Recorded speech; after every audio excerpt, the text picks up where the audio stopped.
ಈಗ ಶಾಕ್ ತಂದಿದೆ ಪರಿಹಾರದ ಮೊತ್ತ. ರೂಪಾಯಿ ಲೆಕ್ಕದಲ್ಲಿ ಪರಿಹಾರ ಸಿಗ್ತಾ ಇದೆಯಂತೆ. ಹಾಗಾಗಿ ಬೆಳೆಗಾರರು ಈಗ ಕಂಗಾಲಾಗ್ತಿದ್ದಾರೆ. ಸರ್ಕಾರದ ಈ ಪರಿಹಾರಕ್ಕೆ ಶಿವಮೊಗ್ಗದ ಅಡಿಕೆ ಬೆಳೆಗಾರರು ಒಂದು ಅಡಿಕೆ ಮರ ನಾಶಕ್ಕೆ ಅಂತ ಹೇಳಿ ಮುಂದಾಗಿದ್ದಾರೆ. ಕೇವಲ 17 ರೂಪಾಯಿ ಪರಿಹಾರ ಸಿಗ್ತಾ ಇದೆಯಂತೆ. 1 ಹೆಕ್ಟೇರ್ ಅಡಿಕೆ ತೋಟ ನಾಶಕ್ಕೆ 22,500 ರೂಪಾಯಿ ಪರಿಹಾರ ಸಿಗ್ತಾ ಇದೆ. ಗಾಳಿ ಮಳೆಗೆ ಸಿಲುಕಿ ಬೀದಿಗೆ ಬಿದ್ದಿರುವಂತಹ ಅನ್ನದಾತರ ಬದುಕು ಈಗ ಕೇಂದ್ರದ NDRF ನಿಯಮಗಳು ಸಂಪೂರ್ಣವಾಗಿ ಅವೈಜ್ಞಾನಿಕವಾಗಿದೆ.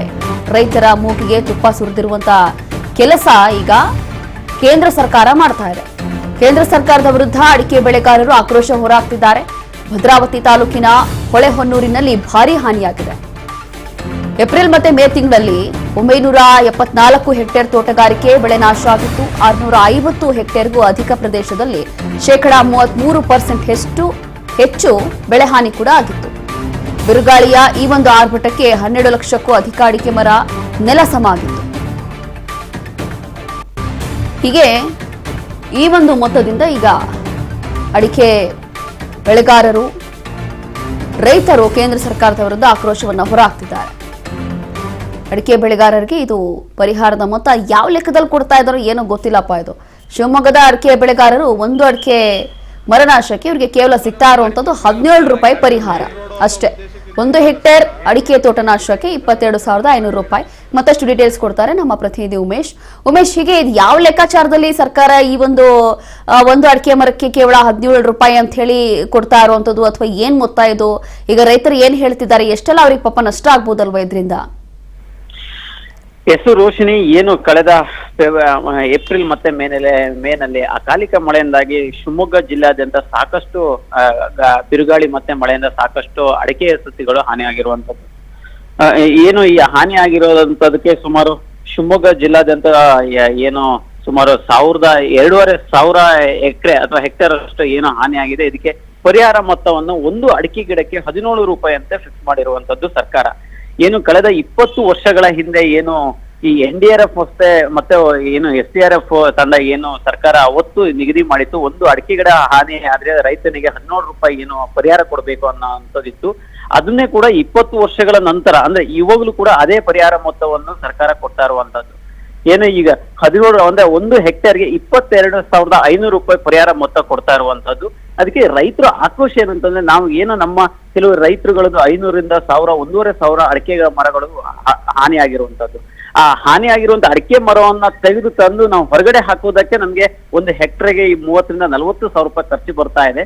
ಇವರು ಬರೀ 1 ಹೆಕ್ಟರ್ಗೆ 22,500 ರೂಪಾಯಿಗಳನ್ನ ಏನು 20 ವರ್ಷದ ಹಿಂದಿನ ನಾರ್ಮ್ಸ್ ಇಟ್ಕೊಂಡು ಸರ್ಕಾರ ಕೊಡ್ತಾ ಇದೆ.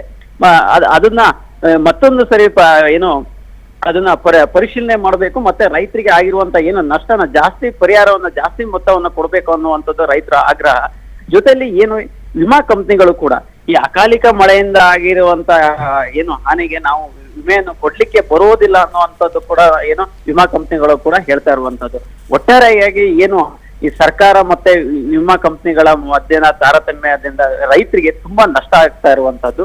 ಈ ವಿಚಾರವಾಗಿ ಏನು ಮಾನ್ಯ ಜಿಲ್ಲಾಧಿಕಾರಿಗಳು ಕೂಡ ಸರ್ಕಾರಕ್ಕೆ ಅದನ್ನ ಪರಿಶೀಲನೆ ಮಾಡಿ ಪರಿಹಾರ ಮೊತ್ತವನ್ನು ಜಾಸ್ತಿ ಕೊಡಬೇಕು ಅನ್ನುವಂಥದ್ದು ಮನವಿ ಕೂಡ ಮಾಡಿದೀವಿ ಅಂತ ಏನು ಜಿಲ್ಲಾಧಿಕಾರಿಗಳು ಹೇಳ್ತಾ ಇರುವಂತದ್ದು. ರೋಶಿನಿ, ಥ್ಯಾಂಕ್ ಯು ಉಮೇಶ್, ಎಲ್ಲ ಡೀಟೇಲ್ಸ್ಗಾಗಿ. ಏಪ್ರಿಲ್ ಮತ್ತು ಮೇ ತಿಂಗಳಲ್ಲಿ ಮಳೆ ಮತ್ತು ಗಾಳಿಯಿಂದ ಕೆಲವು ಪ್ರದೇಶಗಳಲ್ಲಿ ತೋಟಗಾರಿಕೆ ಬೆಳೆಗಳ ಹಾನಿಯಾಗಿತ್ತು. ಏಪ್ರಿಲ್ ತಿಂಗಳಲ್ಲಿ ನಮಗೆ ಒಟ್ಟಾರೆ 514 ಹೆಕ್ಟೇರ್ ಹಾನಿಯಾಗಿತ್ತು ತೋಟಗಾರಿಕಾ ಬೆಳೆ ಪ್ರದೇಶ. ಅದರಲ್ಲಿ 33%ಗಿಂತ ಹೆಚ್ಚು ಹಾನಿಯಾಗಿರ್ತಕ್ಕಂಥ ಪ್ರದೇಶ 434 ಹೆಕ್ಟೇರ್. ಅದೇ ರೀತಿ ಮೇಯಲ್ಲಿ ಮತ್ತೆ 460 ಹೆಕ್ಟೇರ್ ಒಟ್ಟಾರೆ ಹಾನಿಯಾಗಿದೆ. ಅದರಲ್ಲಿ 33%ಗಿಂತ ಹೆಚ್ಚಿನ ಹಾನಿಯಾಗಿರ್ತಕ್ಕಂಥ ಪ್ರದೇಶ 216 ಹೆಕ್ಟೇರ್ ಆಗಿರ್ತದೆ.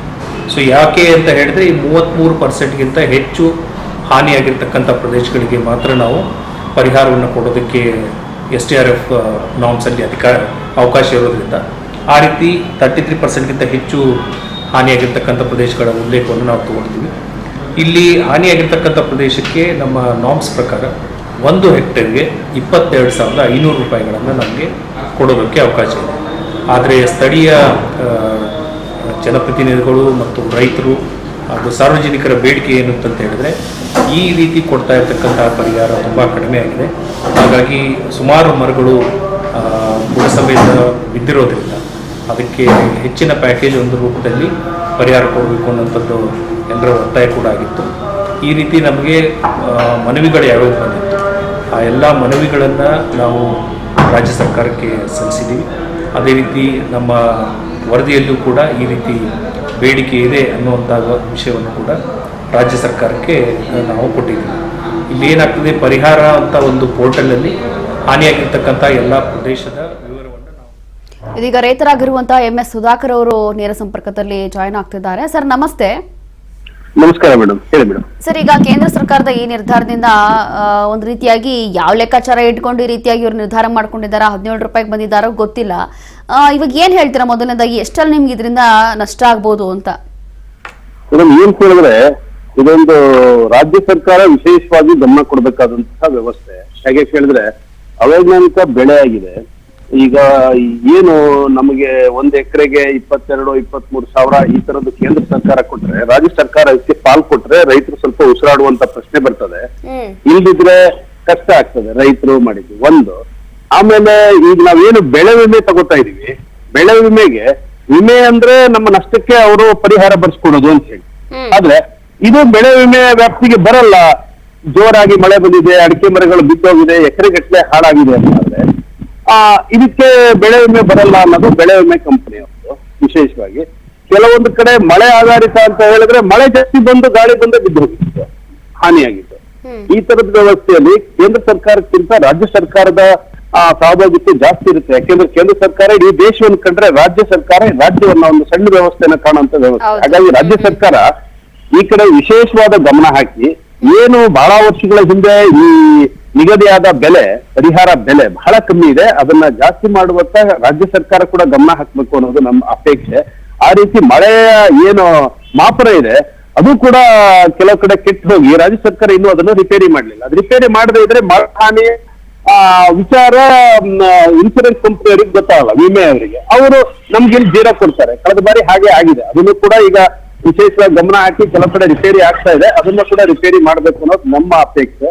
ಒಟ್ಟು ಇವೆಲ್ಲ ವ್ಯವಸ್ಥೆಯಲ್ಲೂ ಕೂಡ ರಾಜ್ಯ ಸರ್ಕಾರ ವಿಶೇಷವಾದ ಗಮನವನ್ನ ಹಾಕಿದ್ರೆ ಮಾತ್ರ, ಸ್ಥಳೀಯವಾಗಿ ರಾಜ್ಯ ಸರ್ಕಾರಕ್ಕೆ ಮಾತ್ರ ಈ ರೈತರದ್ದು ವಿಶೇಷವಾದ, ಈ ಮಲೆನಾಡು ಕಡೆಯ, ಶಿವಮೊಗ್ಗ ಕಡೆ ರೈತರ ಕಡೆಯ ವಿಶೇಷವಾದ ಆಸಕ್ತಿಯನ್ನು ತೋರಿಸಿದ್ರೆ ಇಲ್ಲಿನ ಶಾಸಕರು ಇರ್ಬೋದು, ಇಲ್ಲಿನ ಸರ್ಕಾರಕ್ಕೆ ಸಂಬಂಧಪಟ್ಟಂತಹ ಮಿನಿಸ್ಟರ್ ಇರ್ಬೋದು, ಅವರು ಗಮನ ಹಾಕಿದ್ರೆ ತುಂಬಾ ಅನುಕೂಲ ಆಗ್ತದೆ ಅಂತ.